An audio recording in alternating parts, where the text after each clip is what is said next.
വിവാഹം കഴിക്കുമ്പോൾ എല്ലാവർക്കും ഒരു ശുഭപ്രത്യാശയുണ്ട്. വിവാഹം കഴിഞ്ഞു കഴിഞ്ഞാൽ നമുക്ക് സന്തോഷവും സമാധാനം കിട്ടും, ഐശ്വര്യം കിട്ടും, മക്കൾ കിട്ടും. അങ്ങനെ ഒരുപാട് പ്രതീക്ഷകൾ.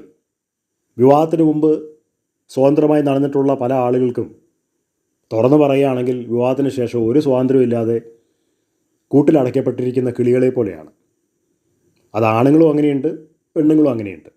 ഇപ്പോൾ നമ്മൾ ഈ ഫോട്ടോയിൽ കാണുന്നത് സംഗീതം എന്ന കലയിലൂടെ ഉന്നതിയിലേക്ക് എത്തിയിട്ടുള്ള അമൃത സുരേഷും കുടുംബമാണ്.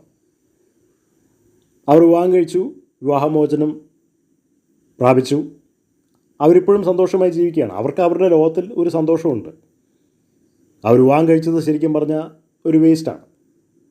വിവാഹം കഴിച്ചതുകൊണ്ട് അവർക്കൊരു മോളെ കിട്ടി. കാരണം അതൊരു ഐശ്വര്യമാണ്.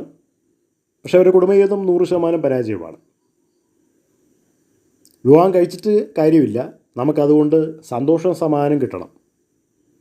പിരിമുറുക്കമുള്ള ഒരു കുടുംബജീവിതം ജീവിച്ചിട്ട് ഒരു കാര്യവുമില്ല. അധികം പേരും കേരളത്തിൽ വിവാഹം കഴിക്കാതിരിക്കാൻ ഉള്ള കാരണം അതാണ്. വിവാഹം കഴിക്കാതിരിക്കാൻ പല കാരണങ്ങളുണ്ട്. മറ്റ് ഒരുപാട് പേരുടെ ജീവിത അനുഭവങ്ങളെ വെച്ച് താരതമ്യ പഠനം നടത്തുമ്പോൾ അവർക്ക് തോന്നും കല്യാണം കഴിക്കേണ്ടെന്ന് തോന്നും. കാരണം ഇന്ന് 10-ൽ 8 വിവാഹമോചനത്തിലാണ് കലാശിക്കുന്നത്. അപ്പോൾ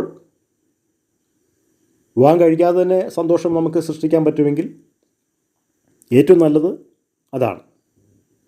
അമൃത സുരേഷിൻ്റെ ജീവിതം നമുക്ക് വലിയൊരു പാഠമാണ്.